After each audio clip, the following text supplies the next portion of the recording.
Selamat malam Pak Aritonga. Di sini kami dari kelompok 8 akan mempresentasikan final project untuk melakukan observasi terhadap transaksi unik dan juga sistem akuntansi. Dan kami memilih entitas yaitu Badan Keuangan dan Aset Daerah dari Kabupaten Sleman. Di sini kami terdiri dari 4 anggota. Yang pertama saya sendiri yaitu Zaki Ardianto Tio Pratama dan dengan 3 rekan saya yaitu Leoni Gracia Sitorus, Nadia Primatita dan juga Yumna Nabila Adi. Oke, next. Jadi dari Badan Keuangan dan Aset Daerah Kabupaten Sleman itu merupakan instansi pemerintah yang mendukung pengelolaan keuangan dan aset daerah secara transparan dan juga akuntabel. Dan atas penerapan otonomi daerah, pemerintah daerah memperoleh kebebasan dalam mengelola sumber daya keuangan dan aset mereka.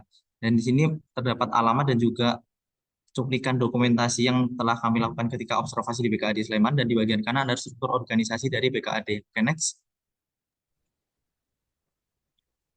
Baik, selanjutnya mengenai pencatatan keuangan, BKAD Sleman mengikuti beberapa peraturan yang diterbitkan, di antaranya Peraturan Gubernur DIY nomor 104 tahun 2021, kemudian Peraturan Mendagri nomor 77 tahun 2020, kemudian Peraturan Bupati Sleman nomor 14 tahun 2016, dan Peraturan Bupati Sleman nomor 3.1 tahun 2018, di mana peraturan-peraturan tersebut diimplementasikan dalam membuat laporan keuangan yang diterbitkan oleh BKAD Sleman.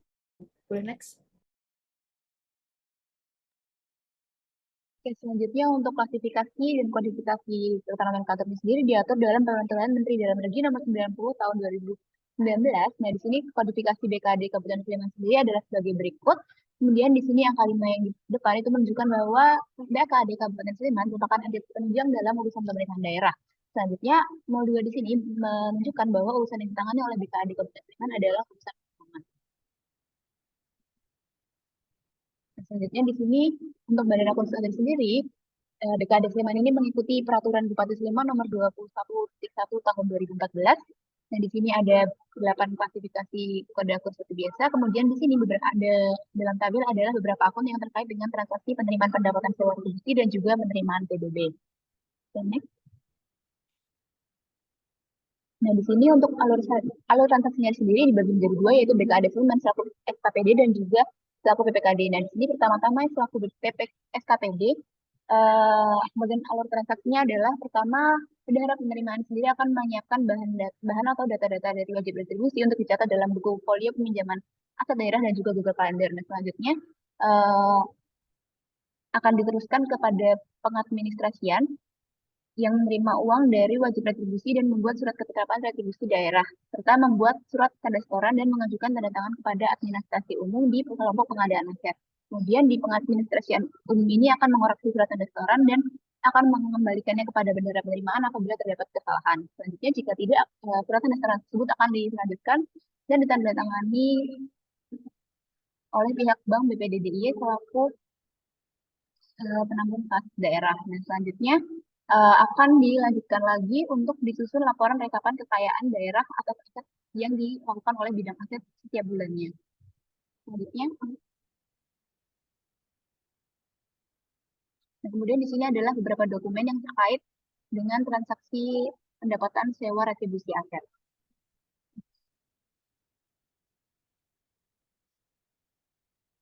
Oke, selain menjadi SKPD, BPKD Sleman itu juga berperan sebagai PPKD yang dimana memiliki fungsi untuk melaksanakan pemungutan pendapatan daerah yang telah diatur dalam peraturan daerah.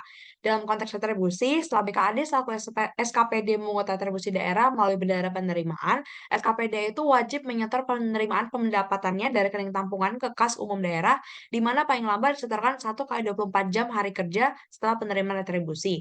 Pada saat menyetor penerimaan, bidang pengelolaan aset juga sudah menerbitkan STS yang kemudian akan diserahkan ke bank dan diinput ke dalam aplikasi penerimaan untuk penyusunan laporan pertanggungjawaban administratif atau SIKD. Setiap akhir bulan, bidang pengelolaan aset juga akan menyusun laporan rekapan penerimaan retribusi yang kemudian akan diserahkan kepada bidang akuntansi untuk di cross-check dengan jurnal di SIKD. Next. Berikut kami mengambil satu contoh transaksi di mana pada gambar atas itu merupakan rekapan kekayaan daerah bidang aset yang disiapkan oleh bidang pengelolaan aset, di mana kita meng-highlight satu transaksi yaitu pada tanggal 4 April. Sedangkan yang di sebelah kiri bawah itu merupakan jurnal dari setoran pendapatan retribusi Gedung Serbaguna pada tanggal 4 April, dan di sebelah kanan merupakan buku besar dari pemerintahan Kabupaten Sleman dari transaksi pada tanggal 4 April. Next.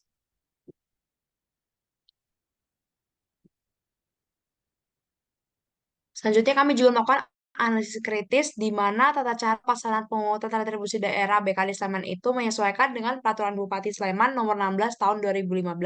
Di mana sebenarnya pada pasal yang kelima yaitu adalah besaran retribusi itu didasarkan atas penetapan retribusi yang dilakukan oleh APD.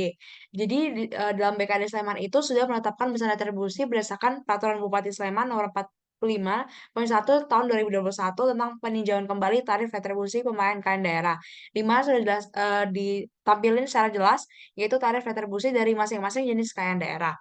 Lalu yang kedua disebutkan bahwa dokumen penetapan retribusi yang dimaksud adalah SKRD, Karcis, BKPR, KTPR, dan lainnya. Namun, BKD Sleman itu tidak menerbitkan surat ketetapan retribusi daerah, sehingga pencatatan secara akuntansi akan mulai dicatat saat kas diterima oleh bendara penerimaan. Next. Oke, selanjutnya ke transaksi unik kedua yaitu transaksi penerimaan pajak PBB 2. Jadi mengapa kami pilih ini? Karena di Kabupaten Sleman sendiri yang bisa menerima penerimaan pajak itu hanya dari BKAD selaku SKPD dan juga PKD. Dan BKAD Sleman juga menerima pelimpahan kewenangan pengelolaan pajak bumi dan bangunan perdesaan dan perkotaan atau pajak PBBP 2 sebagai pajak daerah. Di mana BKAD Sleman juga telah mengembangkan sebuah sistem untuk melakukan pengelolaan seluruh alur proses penerimaan pajak mereka, salah satunya pajak PBBP 2, yaitu Sistem Informasi Manajemen Pajak Daerah atau SIMPAD. Dan dimulai dari bidang pendaftaran, pendataan, dan juga penetapan untuk melakukan pemeriksaan, verifikasi, dan juga penerbitan SPPT untuk selanjutnya diproses oleh masyarakat dalam membayar pajak PBBP 2. Oke, next. Oke, di sini yang pertama adalah alur pemeriksaan pajak PBBP 2, di mana pada alur tersebut ada 11 langkah kegiatan yang dimulai dari Kepala BKAD untuk menugaskan untuk melakukan pemeriksaan pajak PBBP 2, hingga staf subsidi pendataan akan mengambil dan menata usahakan laporan hasil pemeriksaan NHP dan nota perhitungan. Oke, next.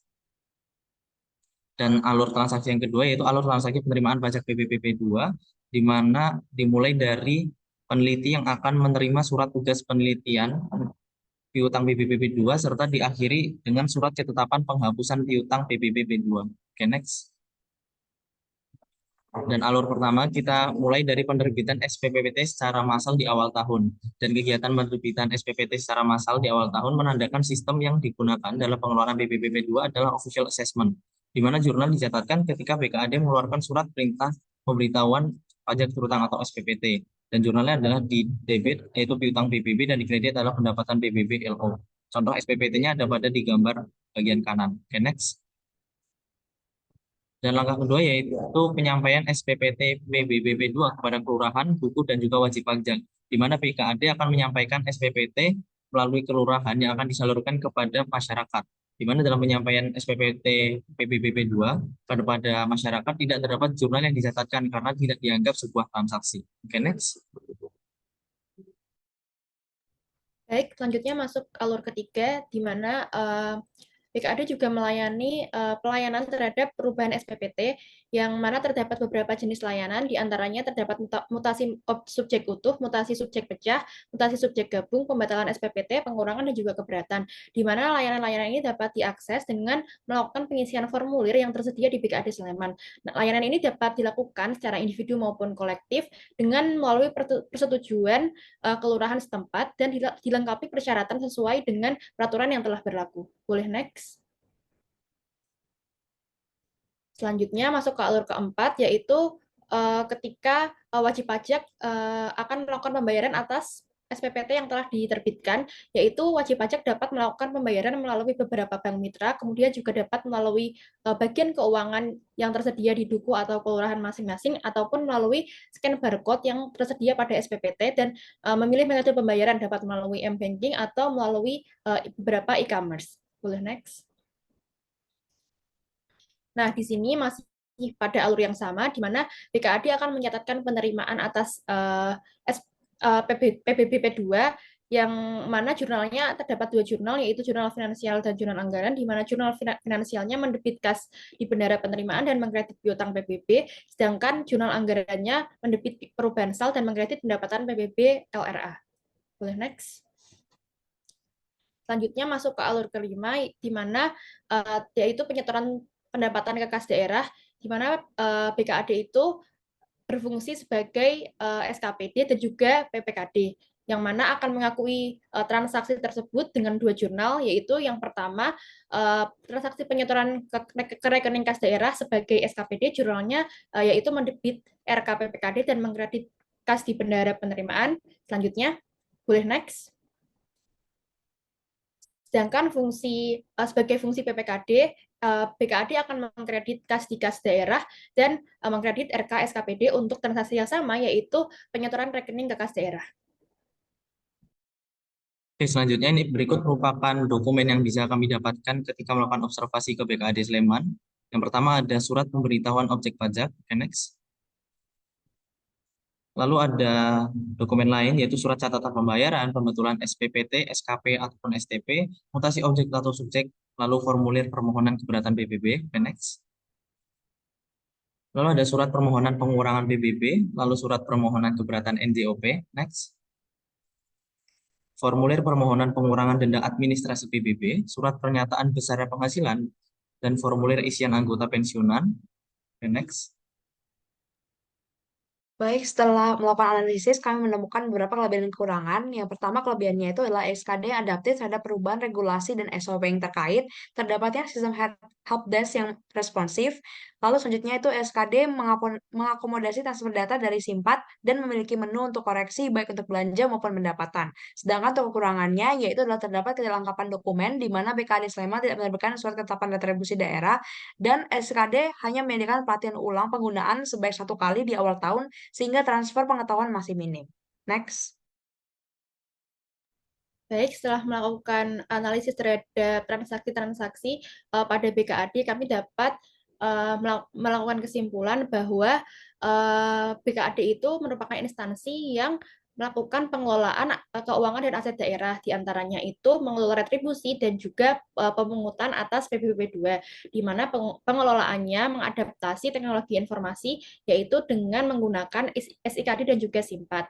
Kemudian pada implementasi proses pengelolaan retribusi dilakukan oleh bidang aset, di mana pada bidang aset BKAD Sleman tersebut telah sesuai dengan tata cara yang tercantum pada Perda Kabupaten Sleman nomor 7 tahun 2023, di mana implementasinya sudah baik, tetapi kekurangannya masih BKAD Sleman itu tidak menerbitkan surat ketetapan retribusi daerah. Sedangkan seharusnya menetapkan surat tersebut, jadinya BKAD itu hanya menerbitkan bukti penerimaan uang. Kemudian pada implementasi pengelolaan atas PBB 2 yang dilakukan oleh bidang pendaftaran, pendataan, dan juga penetapan, BKAD Sleman itu sudah melakukannya sesuai dengan Perda Sleman nomor 11 tahun 2012 tentang PBB 2, di mana implementasi dan penata usahanya sudah dilakukan dengan baik, tetapi BKAD Sleman ini masih menerima pengajuan keberatan sampai lebih dari 3 bulan, yaitu hingga sebelum bulan Oktober pada tahun berjalan. Sedangkan pada peraturan itu seharusnya hanya dilakukan pada waktu paling lama 3 bulan setelah tanggal diterbitkannya SPPT. Baik, demikian presentasi yang dapat kami sampaikan berkaitan dengan retribusi dan pemungutan PBB 2 yang dilakukan oleh instansi BKAD Sleman. Kurang lebihnya mohon dimaafkan. Selamat malam.